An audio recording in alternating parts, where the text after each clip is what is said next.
Frédéric, si tu m'entends, le docteur Gakou nous voit, mais nous, on ne le voit pas. Je pense qu'il a le lien du public, il n'a pas le lien d'un animateur. Est-ce que tu pourrais lui repasser?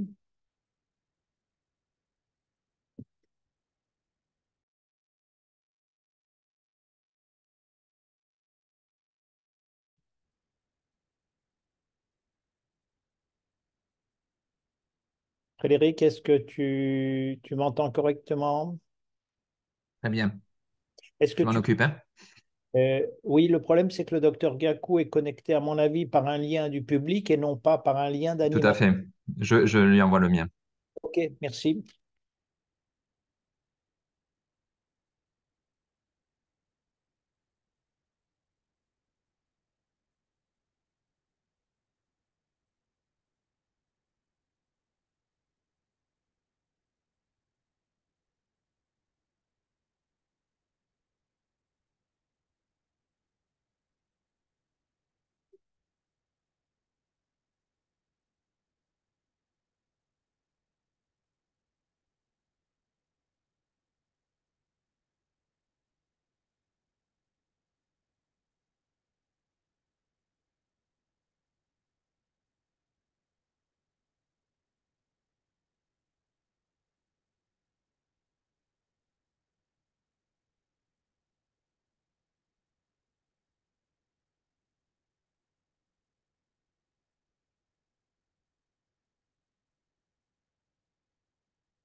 I- Professeur Yvon Péqueux, je pense que tu es connecté par le lien du public et non pas par le lien animateur.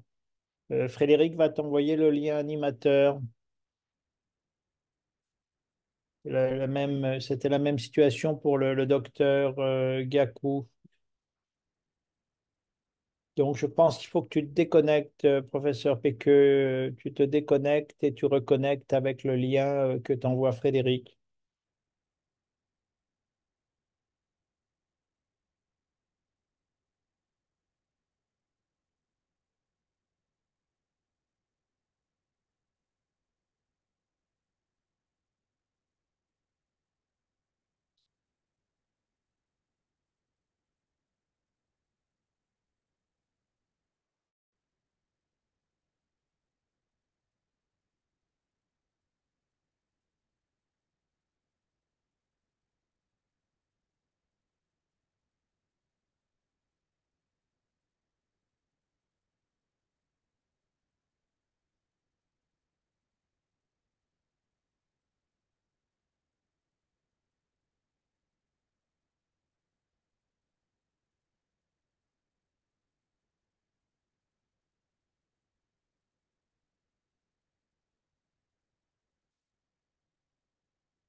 Bonjour, professeur Péqueux. Je ne t'entends pas.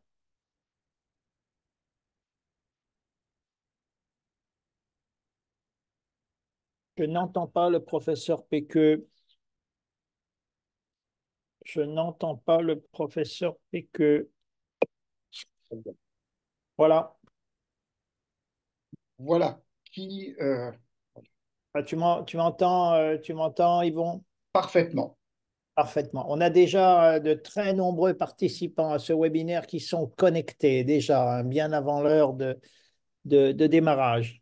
D'accord. Est-ce que ma présentation a été collée à la suite de celle-là? Euh, ta Oui, présence. tout à fait. D'accord. Donc, merci. Oui, oui. Oui, Et donc on j'ai a, pas à me préoccuper de partager l'écran. Voilà. Tout non, va bien. non, c'est moi qui partage l'écran et donc je ferai avancer les diapos. tu m'indiques à quel moment tu souhaites passer à la diapo suivante et je suggère, et le docteur Gakou va prendre la parole en premier. Dès qu'il se connecte, Frédéric, tu as transmis le lien Oui, au docteur Gakou, très bien. Donc, c'est le docteur Gakou qui va prendre la parole en premier, puisque Oui, ben oui, bien sûr. c'est la puissance invitante. Il se présentera et puis ensuite on se présentera et on démarrera. Et je vais proposer, j'ai interagi avec lui et il en est d'accord qu'il intervienne au fil de la présentation préparée. Oui, c'est ça. J'avais dans la présentation, j'avais mis un commentaire qui ouvrait la discussion à chacun d'entre vous à un moment donné, mais bon, je veux dire, on est suffisamment intelligent pour trouver le moment de l'interaction. Puis je passe la parole. Voilà. Voilà. Parfait. Je vois le docteur Gakou en arrière-plan pour le moment. Bonjour, docteur Gakou. Ou alors il porterait des lunettes d'un autre style que d'habitude. Voilà. Frédéric, est-ce que vous pouvez changer le nom du... Bonjour. j'ai- Bonjour, j'ai- docteur j'ai- Gakou. je n'ai pas la main, D'accord, donc il faut que chacun le fasse là. J'ai d'accord. notifié. OK. Il faut que et docteur Gakou, il faut changer le nom qui apparaît dans le bas de Renommé. la vignette. Et pour changer le nom, alors attendez, Oui, oui, euh, vous cliquez sur, il faut cliquer Renommé. sur le nom. oui, Voilà. c'est Tout à ça. fait, renommé. Il faut cliquer sur le nom et aller dans Renommer et vous mettez votre nom. C'est déjà fait. Parfait. Parfait. Merci. Bonjour d'abord. Bonjour à vous. Bonjour. Ça fait plaisir de vous revoir. Eh Eh bien, Docteur ben, Peugeot. c'est réciproque. c'est un plaisir partagé. D'accord. On n'est pas tout seul, hein. On a déjà de très nombreux participants à notre webinaire, hein, qui est Et même enregistré. sur place dans la salle, hein, ici, hein. Ah, très bien, très bien. Ouais, on a même les médias, si vous voulez. Parfait. Voilà. C'est très, très bien. Et donc, professeur Gakou, on vous laissera, lorsque ce sera l'heure du démarrage, on vous laissera démarrer puisque c'est vous la puissance invitante et organisatrice de ce webinaire. Et puis ensuite, on se présentera. D'accord? Ça marche. Avec plaisir. Parfait. Il Alors, nous on a une... reste juste une minute. Ok, oui. Oui, oui, les 59. On a une culture de la ponctualité, mais on va quand même pas commencer avant l'heure, hein. D'accord. Avant l'heure, c'est vraiment pas l'heure, hein. Il faut le connaître aussi.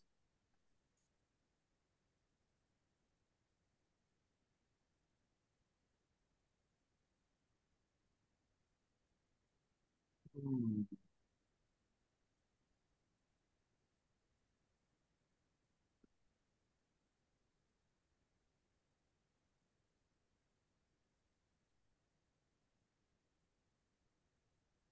Est-ce qu'il y a la possibilité pour le public de poser des questions? Oui, oui, bien sûr. Je vais le préciser au tout début du webinaire. Euh, ça va se faire je vais le préciser au tout début. Ça se fait par la fonction discuter, le chat ou la fonction questions et réponses. C'est-à-dire qu'on pose la D'accord. question, on pose la question en écrivant. Voilà. Il est là, chez nous. C'est exact. Il est l'heure également chez nous. Et donc, Docteur je commence Gakou. directement. Allez-y, docteur Gakou.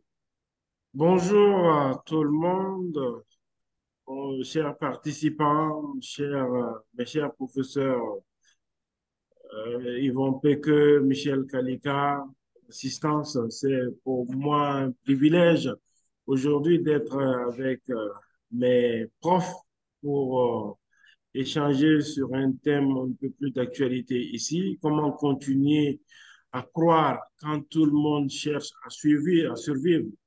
Vous l'aurez deviné, c'est un aujourd'hui, avec toutes les perturbations que les entreprises connaissent, il est nécessaire que les managers s'adaptent à toutes les conditions, à toutes les turbulences. Aujourd'hui, nous sommes dans un système de management de turbulence et beaucoup d'entreprises qui n'arriveront pas à maîtriser cette turbulence se verront tout simplement disparaître. Et le but même de ce webinaire répond à l'ambition du Business Science Institute et de ISPRIC de donner aux managers pratiquants alors des outils nécessaires pour faire croître les organisations, pour une performance personnelle et une performance professionnelle, collective, je voulais dire. Donc, sans plus tarder, vous savez que nous avons juste 45 minutes parce que nous savons que votre temps est limité. Donc, nous allons laisser au plus sachant de se présenter et de commencer directement. Et je resterai avec vous tout au long cours des interventions ou d'autres formes de modération. Merci, professeur. Vous avez la parole. Merci beaucoup, docteur Gakou. Je souhaite vous remercier en tant que président du Business Science Institute pour cette initiative d'organiser un webinaire. Et je souhaite vous remercier aussi d'avoir choisi un titre de webinaire qui soit aussi pertinent et aussi provocateur. Comment continuer à croître quand tout le monde cherche à survivre? Donc, félicitations pour ces éléments-là. Et bien sûr, vous interviendrez tout au long du webinaire qui va s'organiser sous la forme d'une discussion. Mon nom est Michel Kalika, je suis président du Business Science Institute, je suis professeur émérite de l'Université de Lyon après avoir été à Dauphine, à Strasbourg et dans un certain nombre d'institutions. Mon domaine d'enseignement est plutôt la stratégie d'entreprise et mon domaine de recherche plutôt la surcharge informationnelle, les systèmes d'information. Voilà, je passe la parole à mon collègue, le professeur Yvon Pequeux, qui est non seulement collègue, mais aussi le professeur référent du Business Science Institute en charge du groupe de DBA de Bamako. Yvon? Merci infiniment et donc merci au docteur Gakou d'avoir eu l'idée d'organiser ce séminaire, ce webinaire, pardon. Alors, à titre principal, je suis ce qu'on appelle référent. Donc, il y a eu deux promotions à Bamako. La première qui est achevée et donc je suis très satisfait comme référent puisque tous les candidats ont soutenu et sont docteurs. La promotion de Bamako 2 est en cours de fonctionnement et je suis raisonnablement optimiste et en tout état de cause, s'il y en a parmi dans l'Assemblée ou en ligne, s'il y a des membres de Bamako 2, ils savent que je veille très précisément à l'avancement et à la bonne fin. Donc, moi, je suis professeur émérite du CNAM, je suis titulaire de la chaire d'organisation et au préalable, j'ai été professeur HEC. Merci beaucoup, professeur Yvon Pequeux. Alors, je vais commencer par quelques conseils techniques. Ensuite, on va rentrer dans le vif du sujet. Il y aura une place pour les questions et les réponses. Et je vais vous préciser comment, comme vous êtes très nombreux à être connectés, on ne peut pas allumer les micros, donc les micros restent coupés, hein, mais vous pouvez à tout moment intervenir, soit par la fonction de chat, la fonction discuter, vous posez vos questions, soit par la fonction questions-réponses, et nous ferons l'écho de ces questions et nous y répondrons. Le professeur Gakou, le professeur Pequeux et moi-même, nous interagirons tout au fil de la présentation. Alors, nous allons entrer dans le vif du sujet, puisque les présentations sont maintenant faites. Et je vais passer la parole au professeur Yvon Pequeux. Comment vous voyez le monde aujourd'hui? On est dans un environnement qui est un environnement changeant. Et comme on aime bien les acronymes, on dit qu'on passe d'un monde qui était VUCA à un monde qui est banni. Vous pouvez nous en dire plus, professeur Pequeux? Oui, alors ces deux acronymes, le monde VUCA, l'acronyme volatilité incertain, donc évidemment l'acronyme est mis en anglais, complexe et ambigu, donc un monde qu'on a considéré comme volatile, incertain, complexe et ambigu à partir de la décennie 80, et le nouvel acronyme qui a été forgé en 2020 par donc un centre de futurologie situé exactement en Californie, a proposé l'acronyme BANI, alors B pour fragile, comme chacun sait dans Brittle, euh, en A pour anxiogène, N pour non linéaire et I pour incompréhensible. Et donc, je voulais proposer cet acronyme de façon à euh, proposer un arrière-plan conceptuel, ce qui est à la fois mon travail d'encadrant de thèse et mon travail d'intervenant dans le cadre des séminaires. Donc, je voulais proposer un arrière-plan conceptuel à ce monde qui bouge et qui est extrêmement difficile à comprendre. Donc, Docteur Gakou, est-ce que ces quatre lettres vous parlent dans le contexte que vous vivez dans les entreprises à Bamako, fragile, anxiété, non linéaire, difficile à comprendre? Est-ce que ça a une résonance particulière pour vous? Est-ce que derrière chacun de ces qualificatifs, vous mettez des événements? Eh ben, si je dois parler, je dirais que ça, ce serait même un monopole pour le Mali. Mais là, je me rends compte que le Mali ne dispose pas de ce monopole. C'est pour évidemment dire que oui, effectivement, en tant qu'entrepreneur, on se reconnaît très bien dans ces quatre lettres. Bon, donc ça veut dire, professeur Péqueux, que bah, vous pouvez rebondir. On est là sur de l'universalité de oui, turbulence.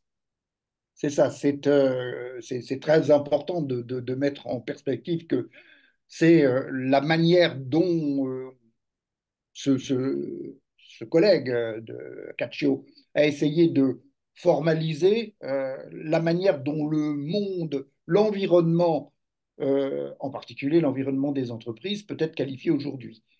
Et donc, c'est un pas supplémentaire vers l'incertitude, hein. C'est un pas supplémentaire vers l'incertitude. Et donc, on est véritablement dans un environnement qui a été bouleversé. Je vais vous en donner une expérience personnelle. Cette année, nous venons de mettre à jour le manuel de stratégie. Nous en sommes à sa 12e édition. Et l'introduction a totalement changé.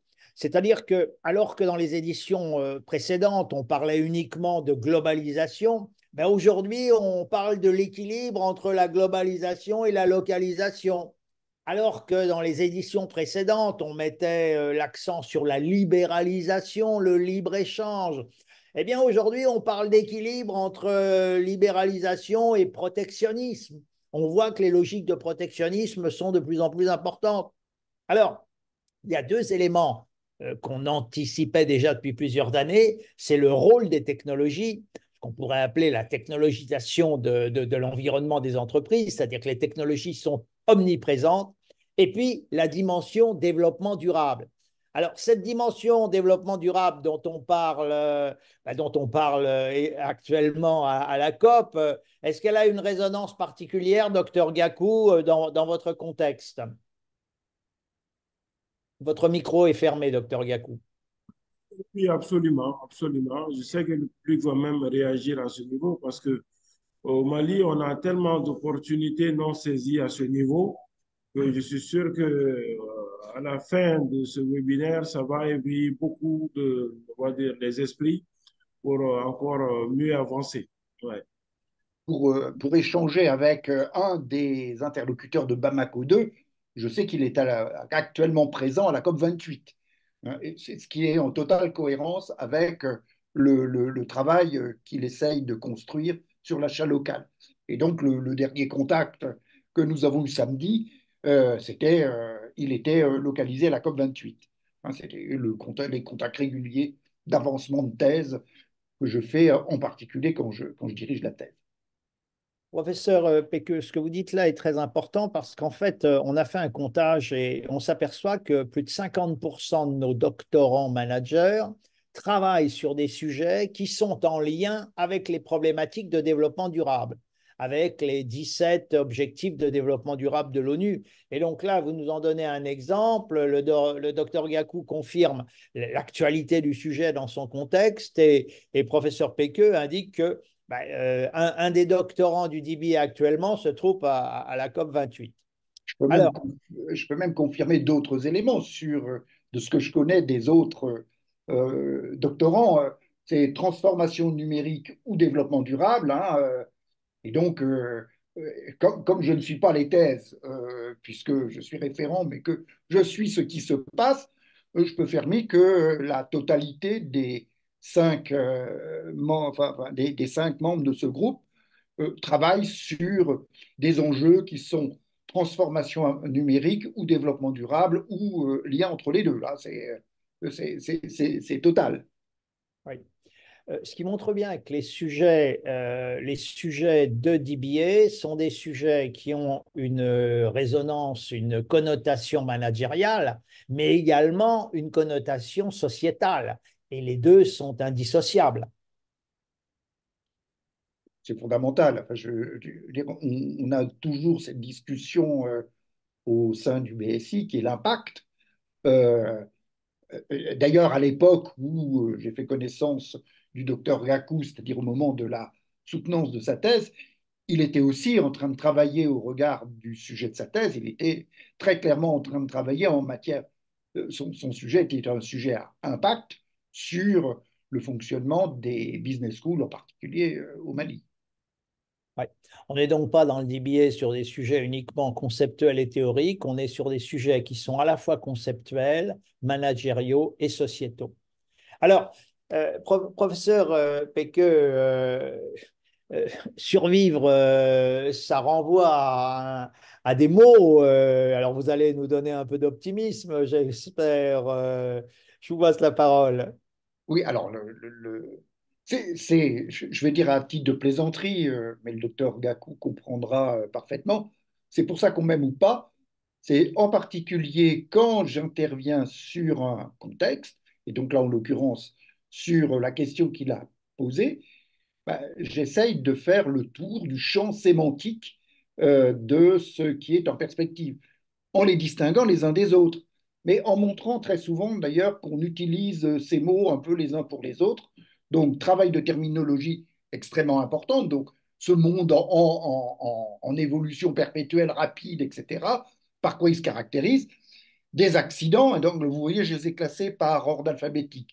Accident, anéantissement, aléa, angoisse, anxiété, calamité, catastrophe, donc incertitude de ce registre, certification, chaos, choc. Alors vous voyez, quand je mets certification, ça veut dire qu'il y a développement de méthodes justement pour faire face à ces contextes. Danger, déboire, défaillance, dégâts, dégradation, désastre, destruction, dommage, avec l'endommagé comme résultat du dommage, effondrement, erreur, fléau, gravité. Hein, donc voilà le champ conceptuel, une partie. Donc sur la diapositive suivante, j'ai continué le travail. Comment j'ai continué le travail terminologique. Hein. C'est quoi le contexte du monde qu'on nous décrit? Incident, impondérable, imprévu, malaise, malheur, mauvais, menace, panique, péril, peur, préjudice, rupture. Il y a eu, avant la montée en puissance de l'acronyme BANI, tout un usage de la notion de disruption, un monde qui aurait fondamentalement changé. Scénario catastrophe, sévérité, sinistre, stress, terreur, terrorisme, tort, traumatisme, urgence, victime, vulnérabilité. C'est le champ conceptuel autour duquel les enjeux de croître dans le monde qui est sur ce contexte pose, enfin, se construit ce questionnement. Alors, il est important d'avoir une représentation claire de ces éléments-là, hein, qui vont dépendre du sujet, du questionnement, du sujet de thèse éventuel. Hein. Mais ce que j'ai voulu essayer de faire, c'est d'articuler l'ensemble des problèmes auxquels le monde actuel est confronté Et donc, je reprends la réaction du docteur Gakou disant il découvre que ce n'est pas un monopole du Mali, et alors Dieu merci, ou hélas, ou, en tout cas, en effet, c'est une manière de qualifier le contexte général avec des concepts qui ont chacun des poids, qui ont chacun des conséquences et qui méritent chacun une lecture. Oui, mais alors, professeur Péqueux, on s'adresse à des managers qui sont en activité.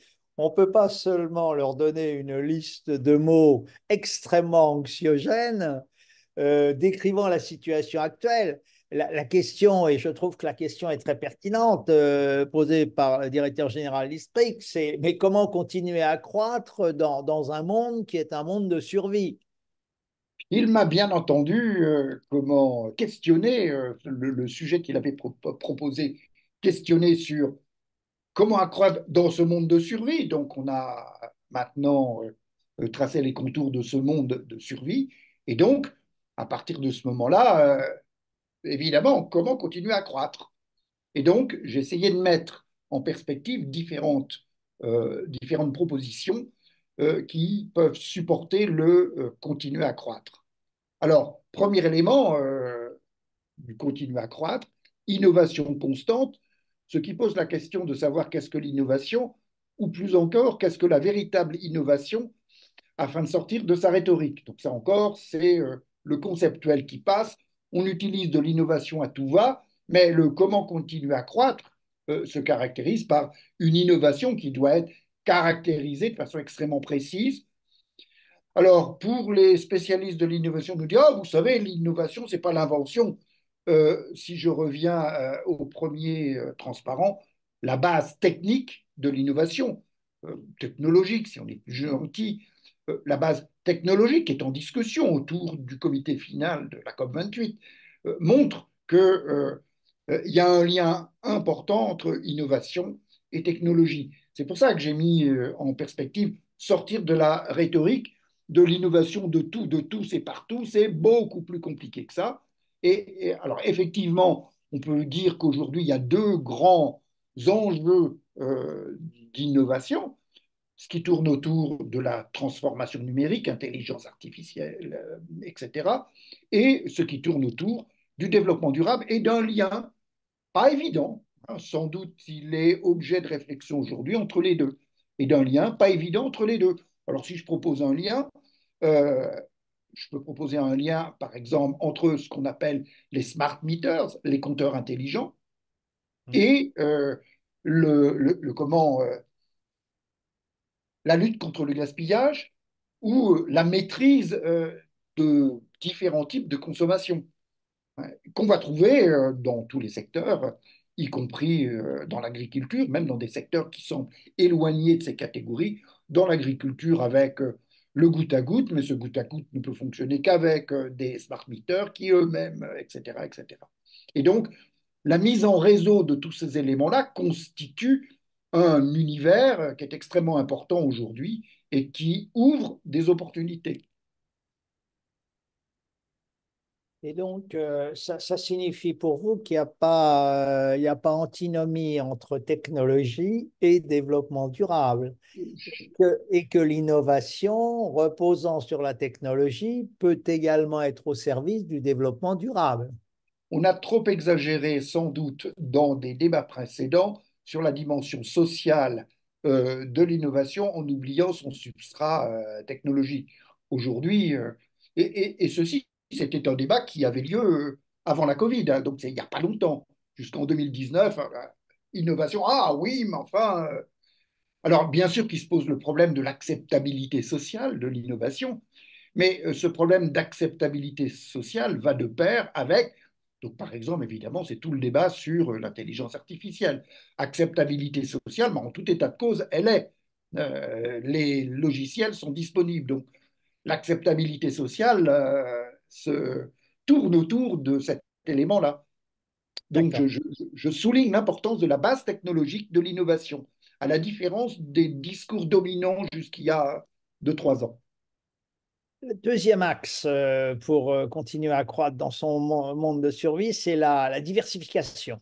Alors, diversification des Et produits et des services, Alors, c'est beaucoup plus classique que la première perspective, mais en particulier, cette diversification des produits et des services se construit face au risque de dépendance à un seul produit, à un seul marché. Pour revenir aux propos précédents, pour revenir aux constellations de mots que j'avais articulés avec ce monde difficile dans lequel nous sommes aujourd'hui. Donc, diversification de façon à, hein, vraiment, le mot important, c'est le risque de dépendance. Un seul produit, un seul marché. Donc là, évidemment, j'ai réduit à la perspective entrepreneuriale. OK. Ensuite, on est sur du marketing classique quand vous parlez de renforcement de la relation client, de fidélisation. Mais de connaissance de ses clients. Ça veut dire que, alors bien sûr, la terminologie marketing est extrêmement générale, mais je veux dire par là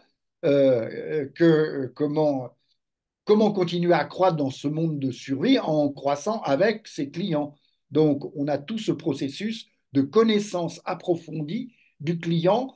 Alors, on en a vu les évolutions, hein, je dirais, dans beaucoup de prestations de services issus des multinationales.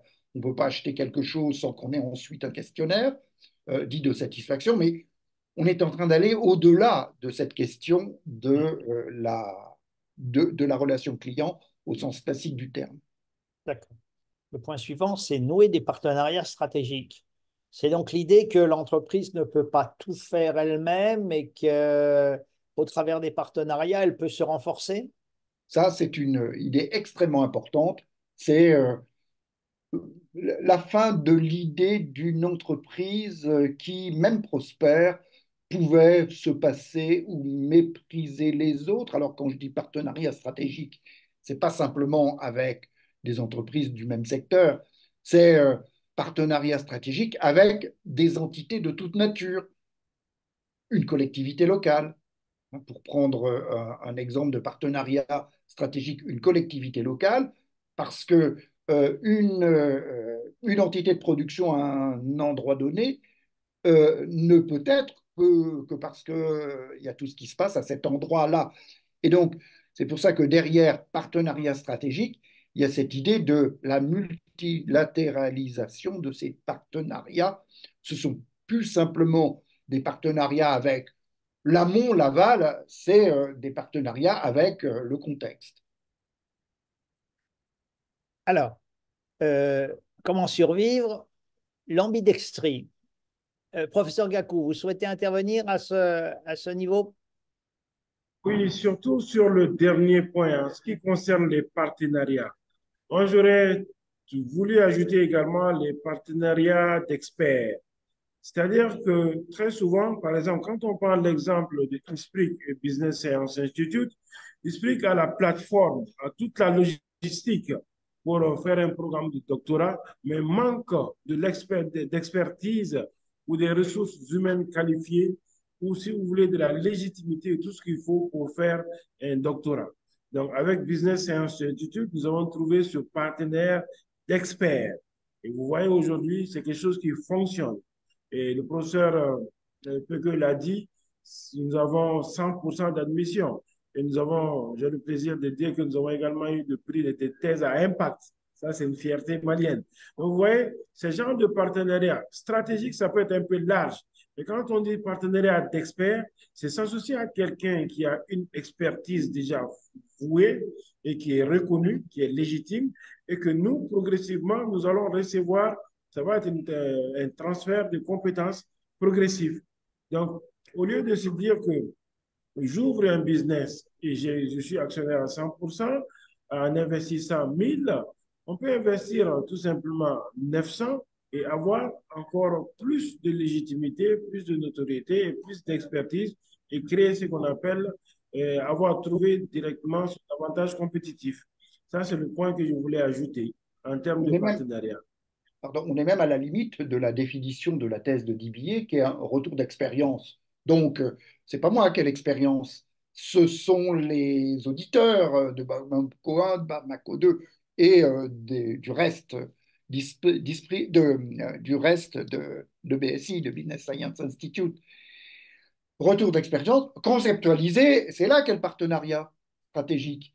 Nous sommes, en tant que professeurs, dépositaires de cette expertise de la conceptualisation. Et d'ailleurs, c'est un grand bonheur, donc aussi bien dans la position de référent que dans la position de directeur de thèse, de voir le levier réciproque entre un retour d'expérience et la conceptualisation, qui est le questionnement des doctorants et des doctorantes vis-à-vis de leur directeur ou directrice de thèse. Merci pour ces illustrations des différentes formes de partenariat. On va accélérer, docteur Feke, sur les autres éléments de la survie. L'ambidextrie. Qu'est-ce que vous voulez dire par ambidextrie? L'ambidextrie, c'est être capable de, alors, bon, je vais la voir de façon plus large, c'est être capable non seulement d'exploiter les ressources qui sont les siennes, mais également de porter un regard sur d'autres sources. J'ai un exemple, donc à l'heure actuelle, c'est un questionnement qu'on trouve dans les ministères de la Défense. Hein. Donc, les ministères de la Défense reposent sur des armées. Une armée, normalement, c'est la sécurité extérieure. Et puis, ben, les armées sont confrontées à des problèmes de sécurité intérieure, ce qui signifie qu'elles sont confrontées à des enjeux d'ambidextrie, puisqu'on n'est plus du tout dans les mêmes catégories que celles qui étaient les catégories constitutives d'une armée, pour prendre cet exemple. D'accord. Vos autres recommandations sont plus dans les domaines fonctionnels. On est là dans le domaine de la gestion des ressources humaines, dans l'optimisation des coûts et aussi dans le domaine de la finance. On est plus là, je dirais, en traditionnel. Auparavant, on était plus stratégique. Là, on devient plus opérationnel. Tout à fait. Alors, évidemment, je vais mettre l'accent sur le développement professionnel. Le DBA est un élément extrêmement intéressant à mes yeux de développement professionnel. Donc, c'est pour ça que je le mettais en perspective.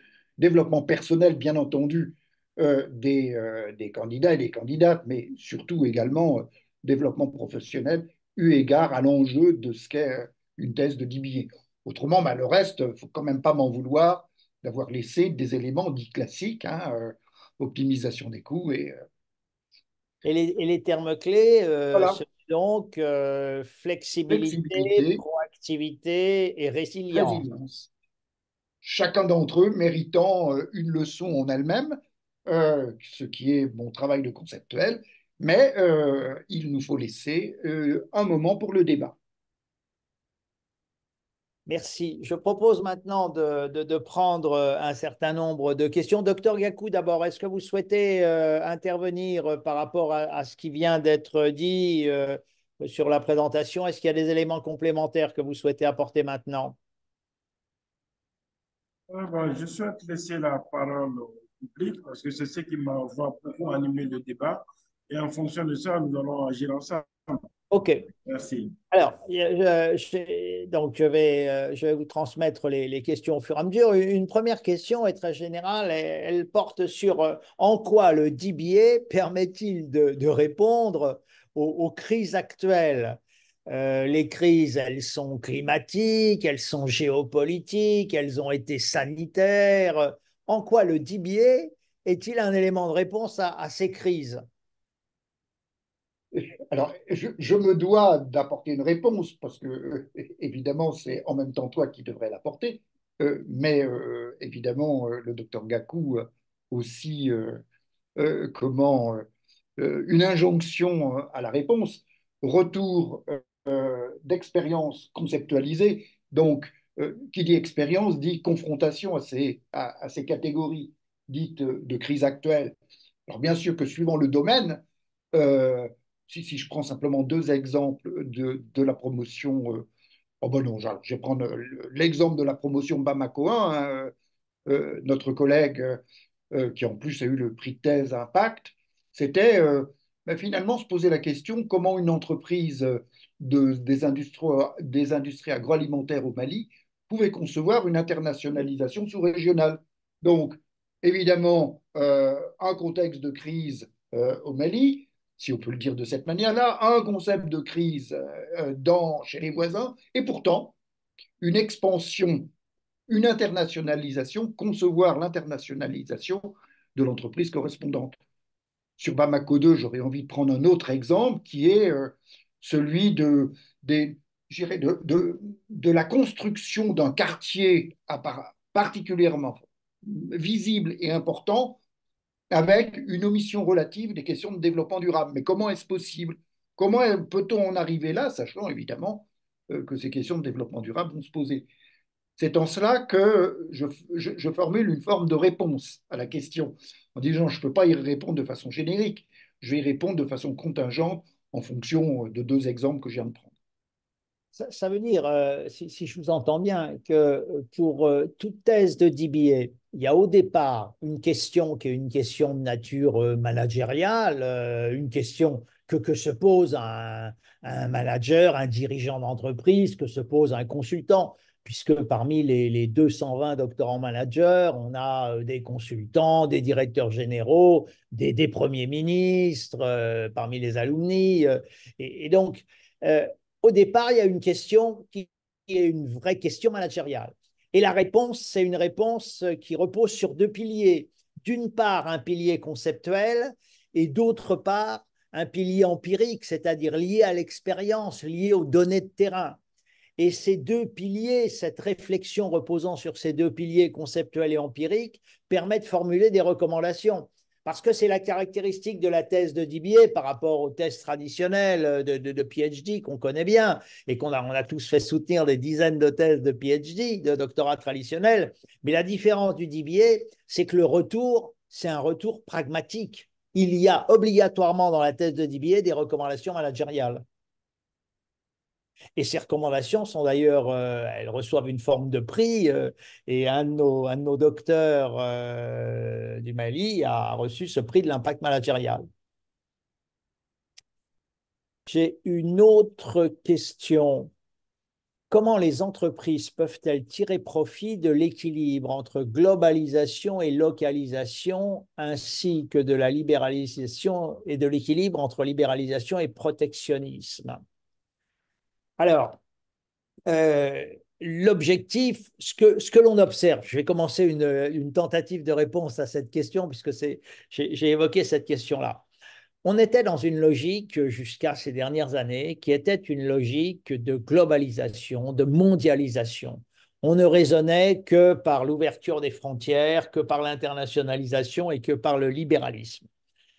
La crise sanitaire, les crises géopolitiques que l'on connaît, crise géopolitique en Europe de l'Est, mais il ne vous a pas échappé que la crise en Europe de l'Est a eu des conséquences, me semble-t-il, très directes en Afrique, notamment sur le plan des approvisionnements et des approvisionnements alimentaires.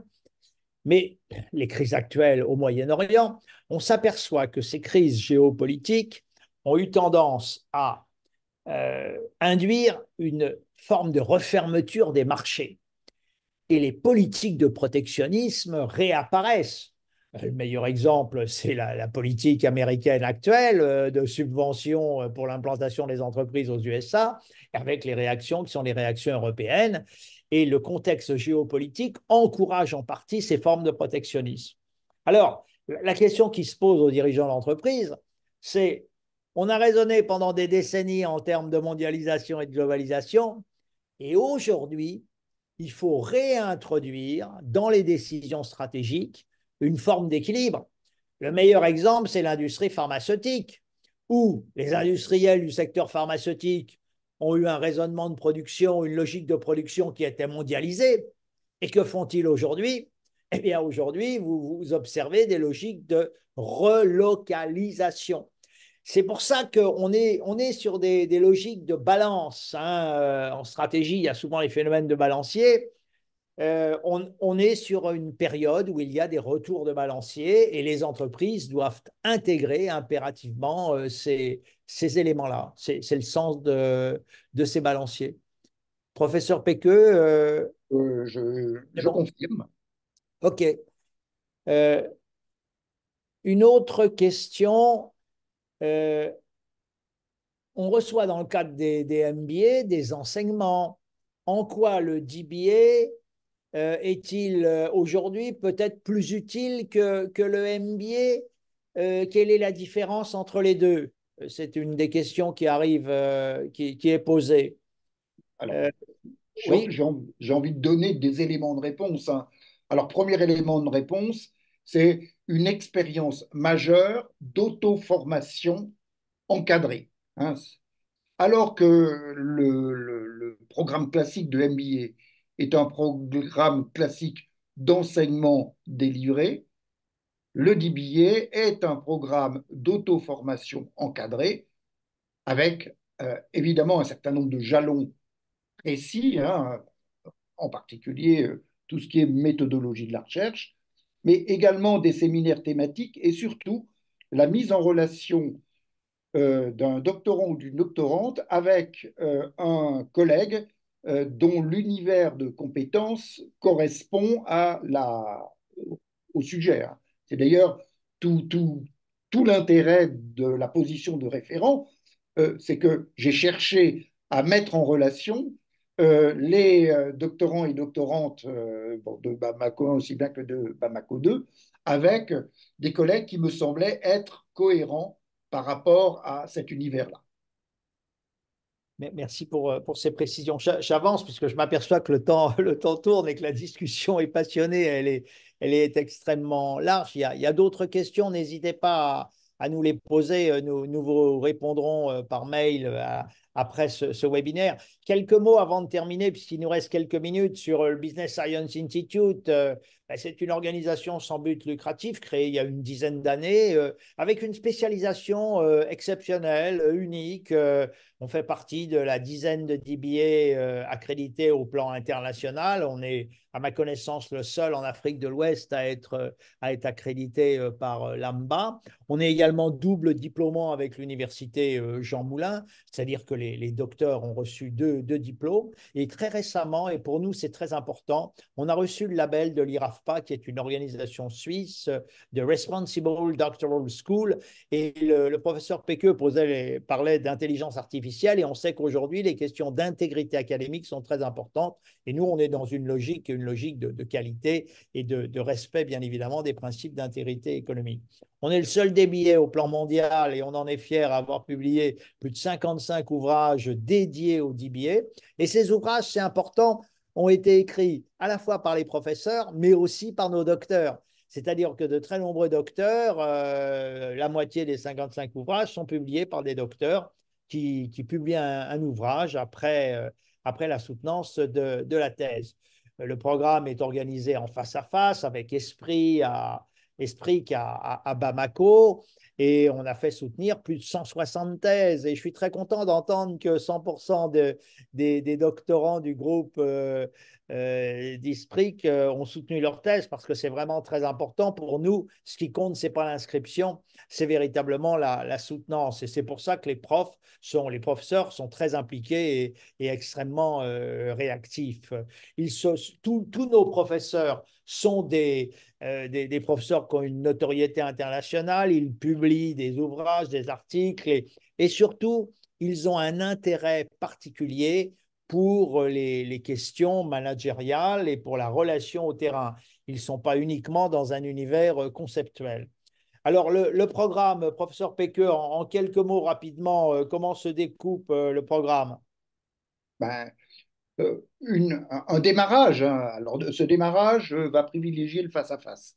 Donc, 5 séminaires de 3 jours avec des séminaires spécifiques aux méthodologies de recherche, puisque dans l'auto-formation, cette question de l'accès et de la manière d'interpréter le terrain est quelque chose d'extrêmement important.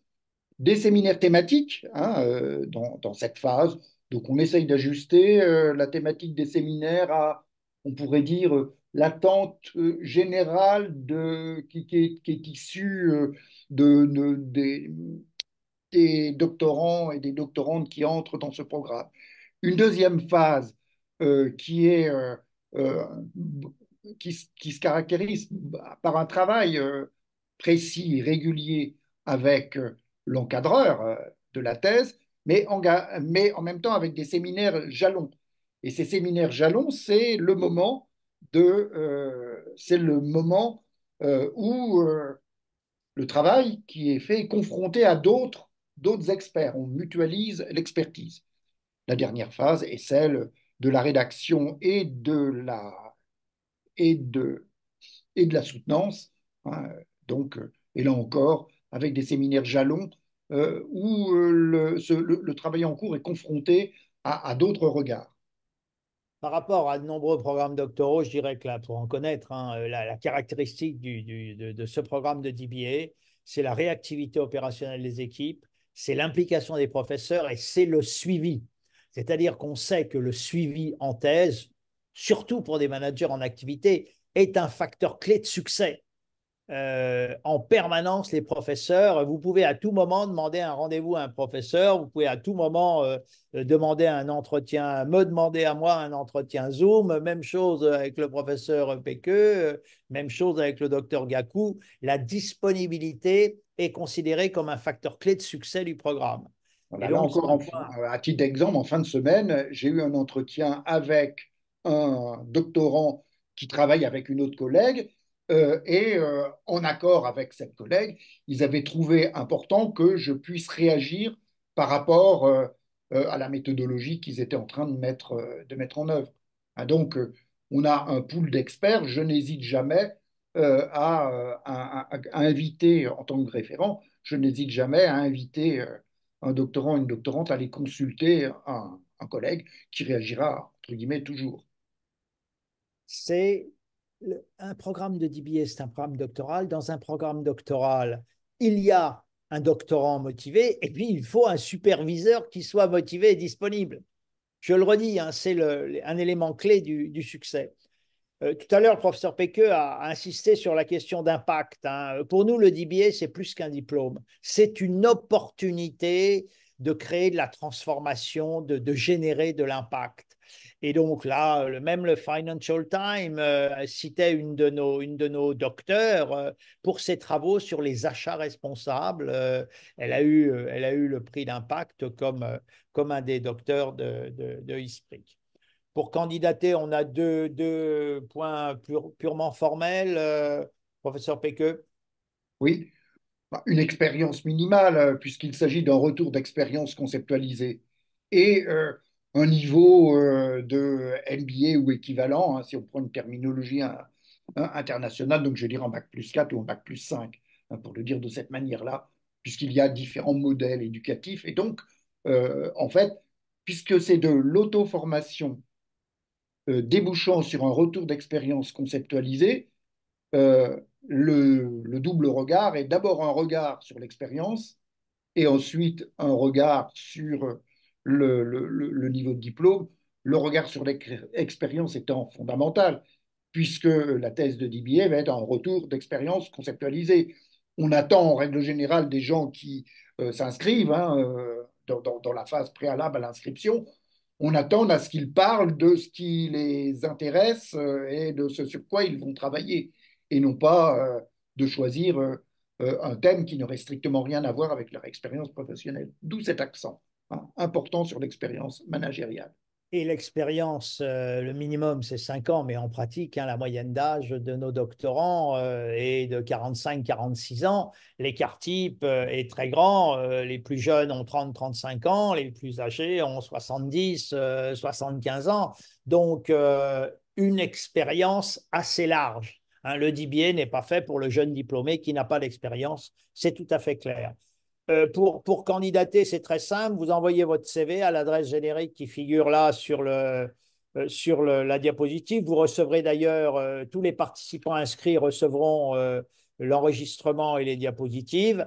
Et vous envoyez un CV synthétique et dans les 48 heures, vous avez un avis sur la recevabilité de votre candidature. On ne veut pas vous faire perdre votre temps. Donc, très vite, au regard de votre CV, on vous dira candidater ou ne candidatez pas. Et après la candidature, eh bien, un entretien est organisé très rapidement avec un professeur du programme et vous avez une réponse, là encore, dans un délai très rapide. Vous notez, bien que l'alarme indiquant la fin du webinaire sonne, vous notez qu'à tout moment, vous pouvez échanger avec un professeur, le professeur Péqueux, avec moi-même. À tout moment, vous pouvez avoir un échange informel avant de déposer votre dossier si vous hésitez sur votre sujet de recherche. Vous avez là les mails importants, contact@business-science-institute.com, président@business-science-institute.com, et puis le mail d'Esprit où on vous répondra très très rapidement à toutes vos questions. Docteur Gakou, je vous laisse la parole. Vous avez introduit ce séminaire, c'est à vous de le conclure.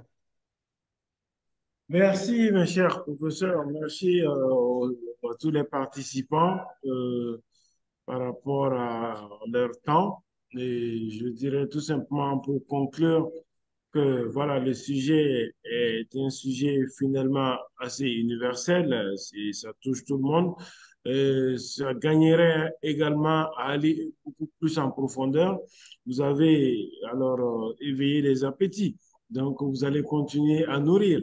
Et nous allons nécessairement programmer un second webinaire pour aller beaucoup plus en profondeur sur la flexibilité, sur l'agilité, la résilience et beaucoup plus développer la notion